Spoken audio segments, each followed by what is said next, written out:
Muito bem, meus queridos criadores, minhas queridas criadoras, estamos de volta para mais uma aula de N8N. Na última aula, a gente pegou o início e o final do fluxo. A gente pegou as pontas, né? A gente masterizou as partes, inclusive, que são muito importantes, né? Para a gente conseguir ter um fluxo, que é sempre todo fluxo tem um início e um final.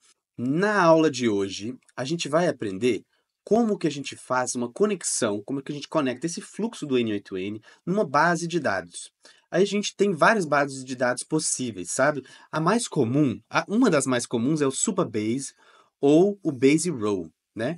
E tem também o Airtable, que é uma base de dados muito simples, no code, que facilita muito a vida. Então, já que eu estou visando esse curso aqui para iniciantes, eu vou propor Airtable nessa aula, e numa aula lá na frente a gente vai utilizar essa função de novo e a gente vai puxar outro banco de dados só para a gente aprender os dois. E aí, no caso, vai ser o Supabase, beleza? Então, a gente já entendeu o webhook, a gente já entendeu os HTTP requests de saída, que vão enviar a mensagem de resposta para o usuário no WhatsApp, e a gente vai trabalhar esse módulo aqui da OpenAI mais para frente. Então, por enquanto, eu vou pegar isso aqui, ó. Opa, vou selecionar tudo e vou pegar isso aqui e vou colocar lá um pouquinho mais longe aqui. Opa, isso aqui. Vou deixar aqui assim no cantinho para a gente poder utilizar depois, tá? E por enquanto, acho que a gente vai precisar de um pouquinho mais de espaço, viu? Deixa eu selecionar aqui. Colocar aqui, isso. Por enquanto vou dar um zoom aqui e a gente vai trabalhar essa parte do meio aqui. O que que a gente precisa? A gente precisa de adicionar um novo módulo. Tem Supabase? Tem. Tem Base Row? Vamos ver se tem. Tem Base Row também. Então já tem módulos prontos para isso. Se não tivesse, o que que a gente faria? Bom e velho HTTP neles. Se você aprender esse módulo de HTTP, você consegue conectar com qualquer coisa que tenha API na internet. E hoje em dia a maioria das soluções tem API. Então é isso. Caso você não tenha um módulo aqui já pronto, por exemplo, Airtable tem também, né?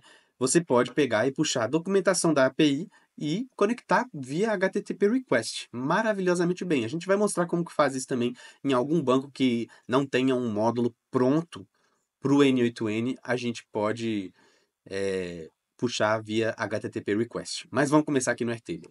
Airtable, e a gente vai precisar de fazer o quê? A gente vai pesquisar se esse usuário, primeiro, né? A gente vai pesquisar se o usuário que está conversando com a gente, ele já está cadastrado no nosso banco de dados, se ele já tem um cadastro, né?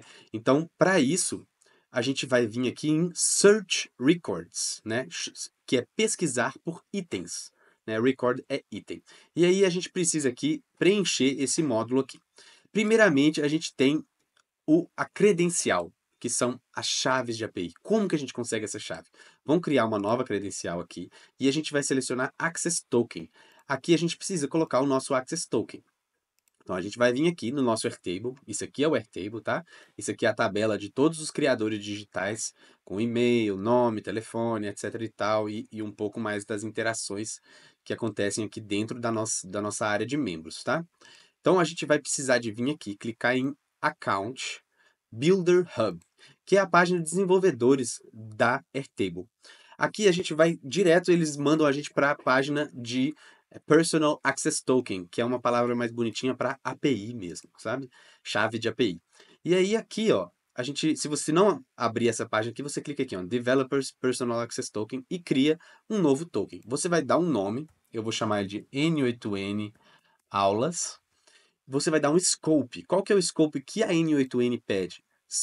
A maioria vai ser sempre assim, Data Record Read, que é ler os itens, escrever os itens e ler o esquema das bases, né?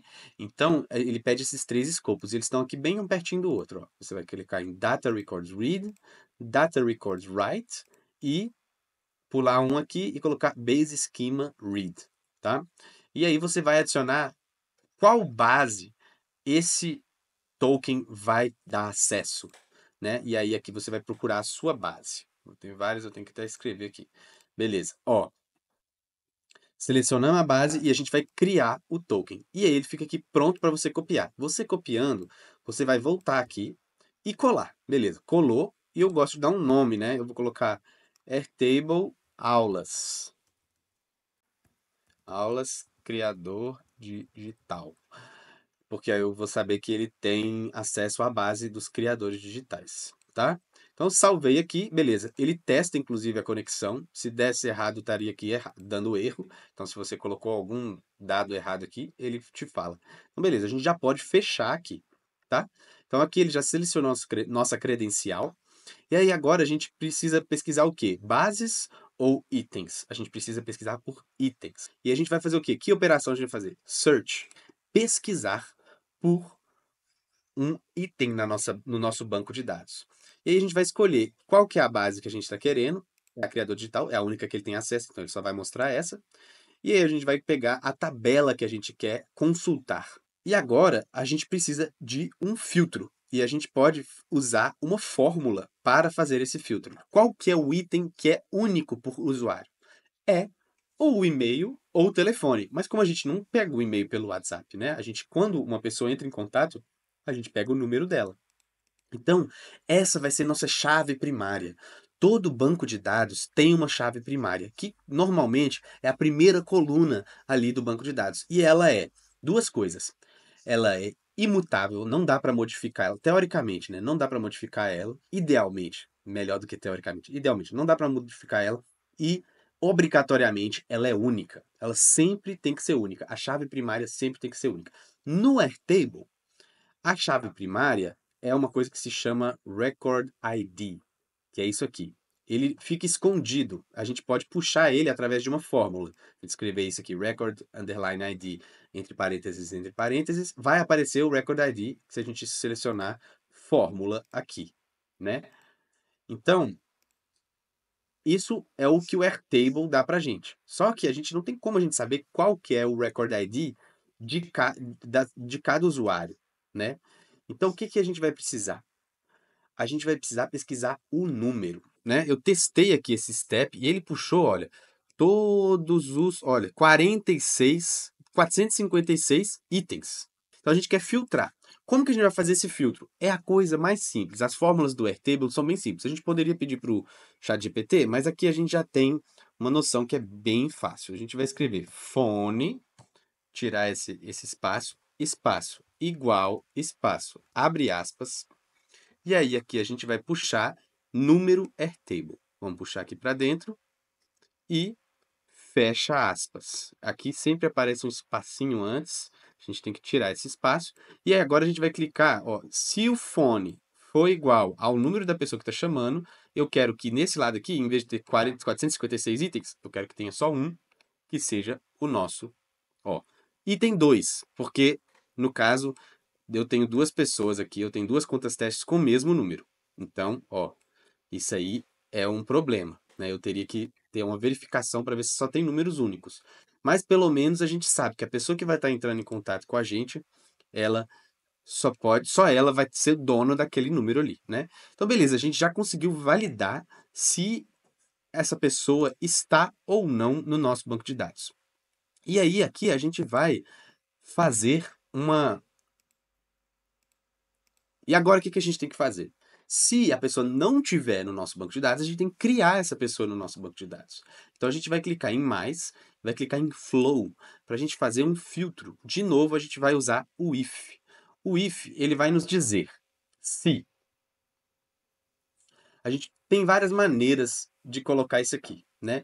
Mas uma delas é só verificar se o a último módulo é o Airtable, né? Se o número de telefone, vamos pegar o número, por exemplo, de telefone, mas pode ser qualquer valor aqui, tá? Que pode ser qualquer valor. Se telefone, né, existe, né? No caso, se o telefone existe, significa que ele está no nosso banco de dados. Então a gente vai permitir ele continuar. Se telefone existe, então é true. Ele vai continuar aqui para os nossos módulos. A gente pode até pôr aqui por enquanto. Ele continua aqui. Se ele não existe, a gente tem que criar. Então aqui a gente vai vir aqui e vai puxar um módulo da Airtable, por exemplo.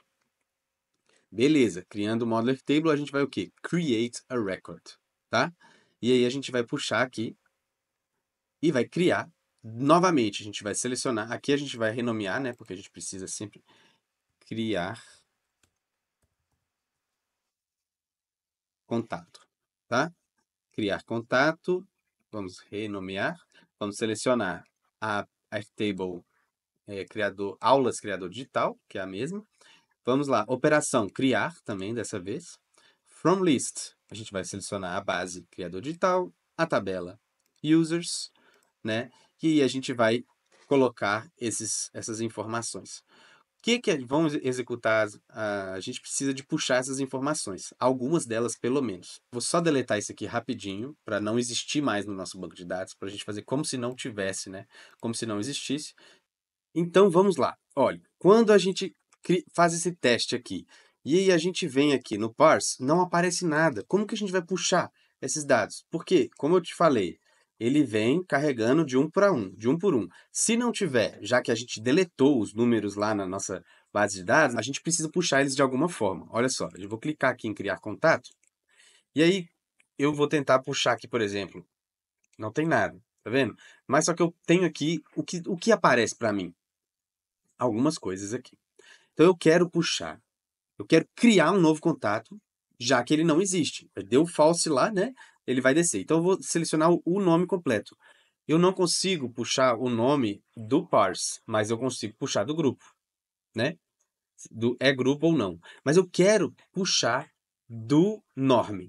Eu quero puxar da normalização. Vamos supor que eu queira realmente puxar da normalização. Então eu vou escrever aqui norm, tá bom? E aí ele vai aparecer aqui. Mesma coisa, se eu tivesse que escrever aqui na mão, isso aqui para o telefone. Escreveria assim, ó, colchete, colchete.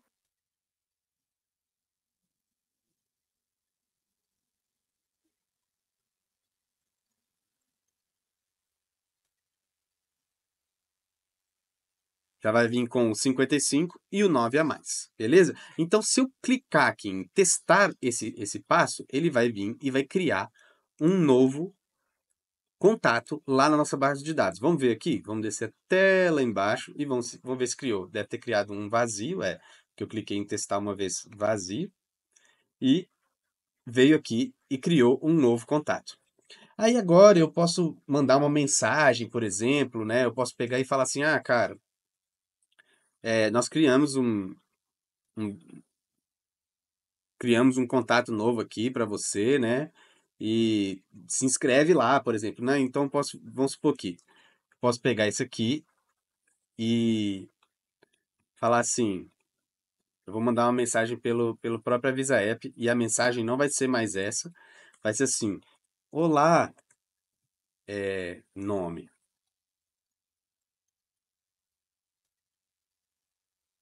Beleza? Aqui pode ser qualquer mensagem, nem precisa, na verdade, de mandar mensagem, mas, por exemplo, a gente pode mandar uma mensagenzinha antes da IA responder, só para mostrar que a pessoa está conectando pela primeira vez, né? Ou então não escreve nada, né? Mas a gente pode fazer esse teste aqui, a gente pode colocar um timer, por exemplo, sleep, que chama aqui, né? Ou wait, na verdade, não é sleep. A gente coloca 3 segundos. Então, aqui agora, a gente vai fazer o seguinte. A gente vai passar e vai verificar se existe nesse if aqui, a gente vai modificar ele, né? A gente antes estava verificando se o número existia mesmo na base de dados. Agora, se o número era igual ao fornecido. Como agora a gente quer saber se ele existe ou não, a gente vai usar uma outra fórmula, né? Que é para ver se o objeto existe, se existe uma quantidade de caracteres dentro desse objeto. Eu vou te mostrar essa fórmula aqui para a gente passar. Essa é a fórmula, né? Se eu executar os nós anteriores, ela vai ficar verdinha. E aí a gente puxa aqui o objeto, né, do nó search, data, que são as informações, length, que é tamanho. Então, se tiver algum tamanho, vai ser true.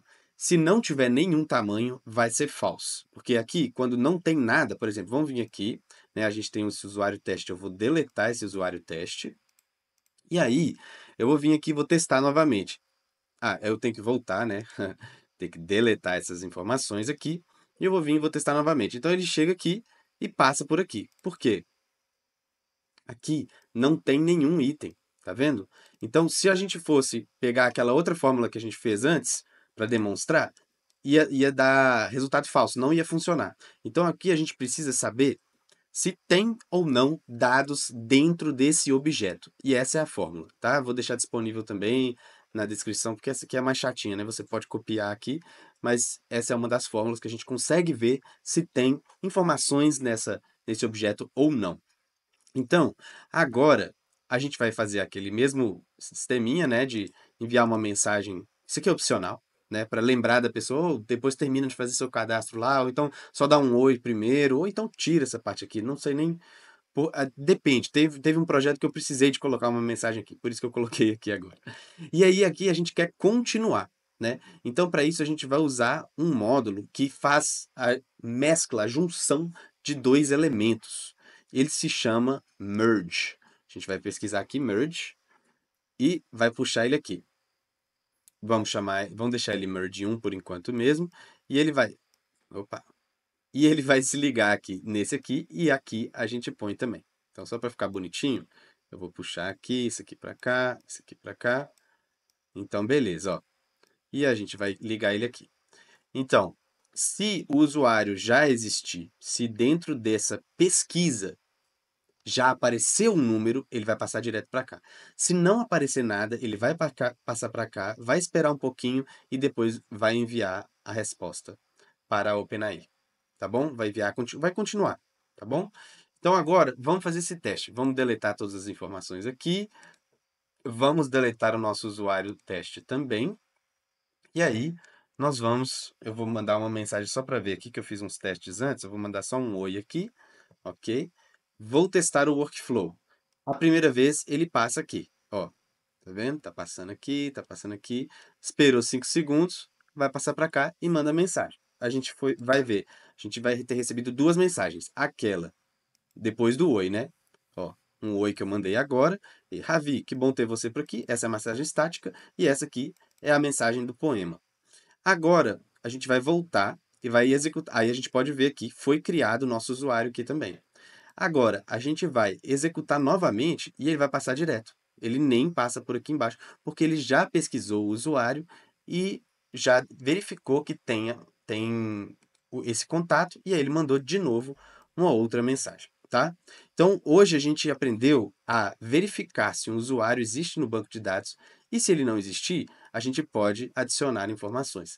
No futuro, a gente vai ver como que a gente pode adicionar outros tipos de variáveis aqui, não só o nome e o telefone. A gente pode, por exemplo, pedir para o bot captar o e-mail do lead, por exemplo. Está conversando ali e a gente pode programar esse assistente aqui para ele salvar informações sobre o lead. E a gente vai utilizar outra técnica para incluir essas informações no banco de dados, mas pode ser o mesmo banco de dados. Beleza? Então espero que você tenha aprendido bastante hoje. Me conta aí se você conseguiu, né? Manda os prints lá no grupo de você fazendo o seu fluxo aqui, né? Nós estamos bem no início, mas já está começando a ter uma cara de alguma coisa, né? A gente vai trabalhar ainda bastante esse fluxo aqui, então eu te espero na próxima aula. Um abraço, até mais!